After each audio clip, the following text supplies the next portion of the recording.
हमने कक्षा 8वीं के सामान्य विज्ञान में हमने अणुसूत्र बनाने के नियम देख लिए।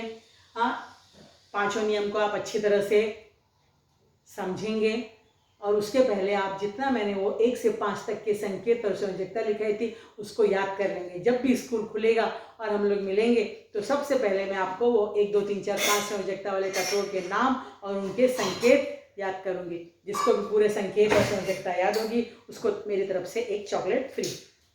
चलिए अब हम लोग चलते हैं स्वाध्याय के प्रश्नों के उत्तर। तो स्वाध्याय का सबसे पहला रिक्त स्थान हम लोग देख रहे हैं। उचित पर्याय चुनकर नीचे लिखे वाक्य पुनः लिखो। अब ध्यान से सुनेंगे। ठोस के कणों में अंतर आणविक बल अधिक से अधिक होता है। पहले में उत्तर आएगा अधिक से अधिक। दूसरा, ठोस पर बाह्य दाब देने पर उसका आयतन स्थिर रहता है। इस गुणधर्म को प्रत्यास्था कहते हैं। तीसरा, द्रव्यों का वर्गीकरण मिश्रण, यौगिक और तत्व इन प्रकारों में करते समय द्रव्य की रासायनिक संरचना इस मापदंड का उपयोग किया जाता है। चौथा, 2 या 2 से अधिक घटक पदार्थ वाले द्रव्य को मिश्रण कहते हैं। पांचवा, दूध यह द्रव्य के विषमांगी मिश्रण के प्रकार का उदाहरण है। छठवा, पानी, पारा और ब्रोमीन इनमें समानता है क्योंकि तीनों ही द्रव पदार्थ है। फिर अगला, कार्बन की संयोजकता 4 है और ऑक्सीजन की संयोजकता 2 है। इससे यह स्पष्ट होता है कि कार्बन डाइऑक्साइड इस यौगिक में कार्बन परमाणु और एक ऑक्सीजन परमाणु इनके बीच 2 रासायनिक बंधन होते हैं। तो स्वाध्याय का रिक्त स्थान हो गया। अब हम लोग चलते हैं स्वाध्याय का दूसरा प्रश्न। असंगत शब्द पहचान कर स्पष्टीकरण भी देना है। सोना, चांदी, तांबा, पीतल। देखो पीतल क्या है? मिश्रण है और सोना, चांदी, तांबा तीनों क्या है? तत्व है। हाँ, तो पीतल असंगत शब्द है। Hydrogen, oxygen peroxide, carbon dioxide पानी की वाष्प। अब हाइड्रोजन क्या है? तत्व है और बाकी तीनों क्या है? यौगिक है। दूध, नींबू का रस, कार्बन, इस्पात। अब देखिए कार्बन क्या है? ये तत्व है, जबकि दूध, नींबू का रस, इस्पात ये तीनों मिश्रण है। पानी, पारा, ब्रोमीन, पेट्रोल। पेट्रोल आंसर है। क्यों? क्योंकि पानी, पारा और ब्रोमीन कैसे हैं? अकार्बनिक यौगिक है और पेट्रोल क्या है? कार्बनिक यौगिक है। शक्कर, नमक, खाने का सोडा, कॉपर सल्फेट। शक्कर अलग निकलेगा क्योंकि शक्कर कार्बनिक यौगिक है, बाकी तीनों क्या है? अकार्बनिक यौगिक के उदाहरण है। Hydrogen, sodium, potassium, carbon. क्यों? क्योंकि कार्बन की संयोजकता 4 है, हाइड्रोजन, सोडियम, पोटेशियम की संयोजकता कितनी है? 1 है। तो तीनों की संयोजकता 1 है। इस प्रकार लिखेंगे। फिर चलेंगे हम लोग प्रश्न 4 की तरफ। प्रत्येक के 2 उदाहरण लिखो। द्रव अवस्था वाले तत्व। द्रव अवस्था वाला कौन तत्व होता है? पारा और ब्रोमीन। गैसीय अवस्था वाले तत्व हाइड्रोजन, ऑक्सीजन, नाइट्रोजन, क्लोरीन। ठोस अवस्था वाले तत्व लोहा, तांबा, चांदी, सोना, सब ठोस अवस्था वाले। समांगी मिश्रण। समांगी मिश्रण का उदाहरण मैंने बताया था।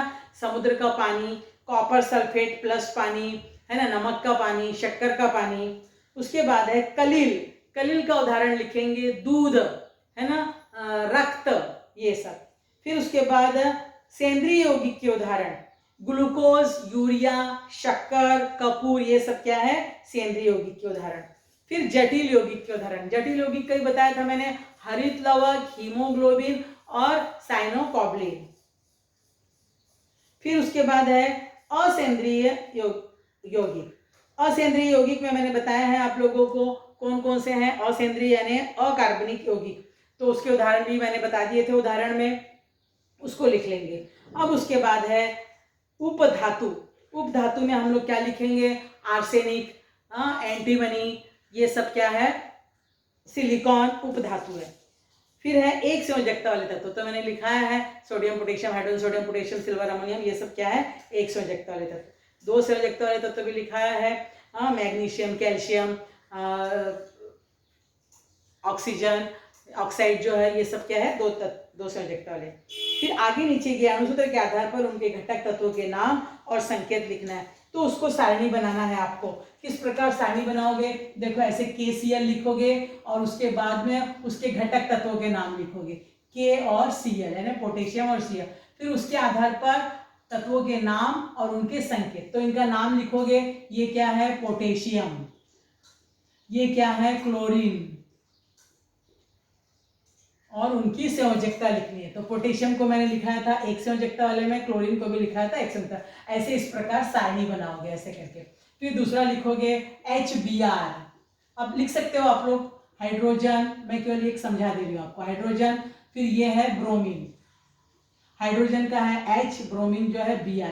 हाइड्रोजन संयोजकता एक में लिखाई थी, ब्रोमीन भी एक संयोजकता वाले में। इस प्रकार जो है हेडिंग डालोगे ऊपर, यहाँ पर ये संयोजकता है, यहाँ पर जो है घटक तत्व है, उनके संकेत है, यहाँ उनका नाम है और यहाँ पर अणुसूत्र है। ऐसे करके आप सारणी बना के पूरा लिखोगे, मैंने आपको समझाया है। अब इसके बाद अगला चलते हैं, छठवां सवाल देखिए। समुद्र का पानी, निम्नलिखित रासायनिक संरचना में एक तालिका दी गई है, द्रव्यों के प्रमुख प्रकार बताओ। अब आप पहचान सकते हो समुद्र का पानी क्या है, मिश्रण है। ऊर्ध्वपातित पानी क्या है, यौगिक है। गुब्बारे में भरी हुई गैस क्या है, तत्व है।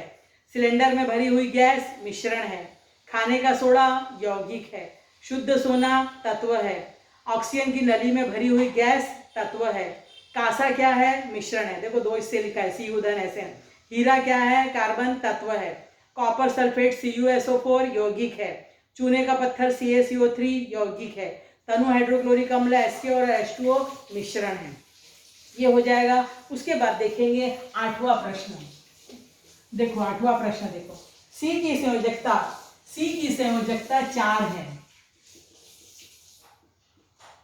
Cl की संयोजकता 1 है। तो अणुसूत्र क्या बनेगा, आपको मैंने अणुसूत्र बनाना सिखाया है। तो यहां पर अणुसूत्र बन जाएगा CCl4, समझ गए। उसी प्रकार दूसरे का भी अब आप लोग लिखेंगे सर, NH, इसकी 3 है, इसकी 1 है, तो क्या बन जाएगा NH3। पूरा अच्छे से विस्तार से लिखेंगे, मैं आपको केवल समझाने के लिए। C4 ऑक्सीजन 2 कटेगा, क्या बन जाएगा यहाँ पर CO2। फिर उसके बाद Ca 2 है, O 2 है, दोनों कट जाएगा, बन जाएगा CaO। मेरे जैसा नहीं लिखोगे, अच्छे से ढंग से लिखोगे इसको, वीडियो बड़ा हो जाता है, इसके लिए मैंने इस प्रकार ऐसे लिखा आपको। अब उसके बाद देख रहे हैं सातवां, वैज्ञानिक कारण लिखो। क्या है, हाइड्रोजन ज्वलनशील गैस है और ऑक्सीजन जो है जलने में सहायता करती है, लेकिन दोनों से बना हुआ पानी कैसा है, बोल रहा है बुझाने में सहायता करता है। क्यों, क्योंकि पानी जो है हाइड्रोजन तथा ऑक्सीजन से बना हुआ यौगिक है और यौगिक में उसके घटक तत्वों का गुणधर्म कैसा होता है, भिन्न होता है। इसलिए हाइड्रोजन ज्वलनशील और ऑक्सीजन जलने में सहायक और उससे बना हुआ पानी कैसा है, आग बुझाने में सहायता करता है। फिर दूसरा प्रश्न पूछा, किसी कलिल घटकों को छानने की प्रक्रिया द्वारा अलग किया सकता है। प्रत्येक कलिल क्या है, एक विषमांगी मिश्रण है। कलिल में कणों का आकार जो है 10⁵ मीटर होता है, मैंने बताया था। इसको सामान्य छानक पत्रों से जो है छन्ने से हम लोग कागज से छान नहीं सकते हैं, क्योंकि वो छन्नक पत्र में अटकते नहीं है। इसलिए कलिल के घटकों को छानने की प्रक्रिया द्वारा अलग नहीं किया सकता। अगला प्रश्न है, नींबू शरबत में मीठा और खट्टा, नमकीन ये सभी स्वाद होते हैं। क्यों, क्योंकि नींबू का शरबत क्या है, एक मिश्रण है और नींबू का रस पानी, शक्कर, साधारण नमक आदि से बनाया जाता है। शरबत बनाते समय कोई भी रासायनिक प्रक्रिया नहीं होती है और मिश्रण का गुणधर्म क्या है कि मिश्रण में उसके घटक पदार्थों के गुणधर्म वैसे ही पाए जाते हैं। इसलिए नींबू का शरबत में नींबू का खट्टापन, मीठापन और नमकीनपन प्राप्त होता है। फिर अगला प्रश्न है, अगला कारण बताओ। ठोस अवस्था वाले द्रव में निश्चित आकार में आयतन और गुणधर्म होते हैं, क्योंकि ठोस पदार्थों के कणों के बीच अंतर आणविक बल होता है बहुत अधिक, है ना। और ये कण जो है एक दूसरे यानी कणों के बीच दूरी बहुत कम होती है, इनमें आकर्षण अधिक होता है।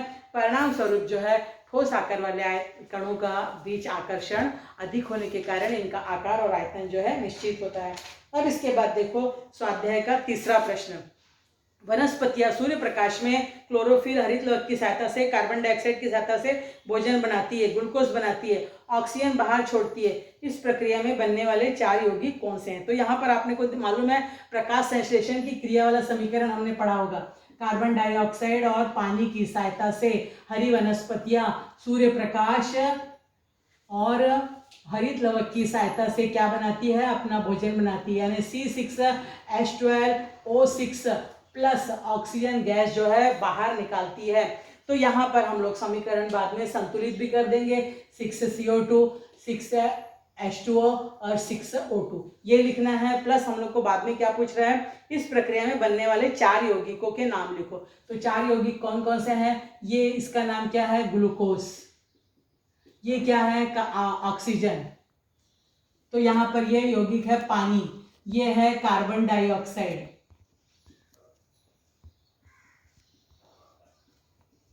हो गया। तो इस प्रकार हम लोगों ने ग्लूकोज लिख लिया, कार्बनिक यौगिक है। उसी प्रकार कार्बन डाइऑक्साइड और पानी, और आपको मालूम है हरित लवक, हरित लवक क्या है, एक जटिल, हरित लवक जो है एक जटिल यौगिक है। तो इस प्रकार ये 4 यौगिकों के नाम हो गए।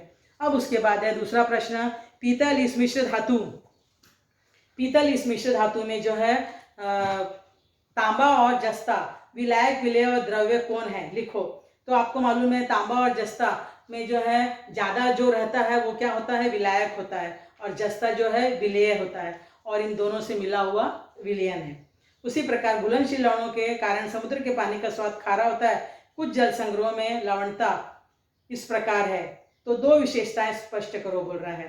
तो किसकी 2 विशेषता बतानी है, मिश्रण की। तो मिश्रण में उसके घटक तत्वों का अनुपात जो है अनिश्चित होता है, और घटक तत्वों के गुणधर्म वैसे ही बने रहते हैं।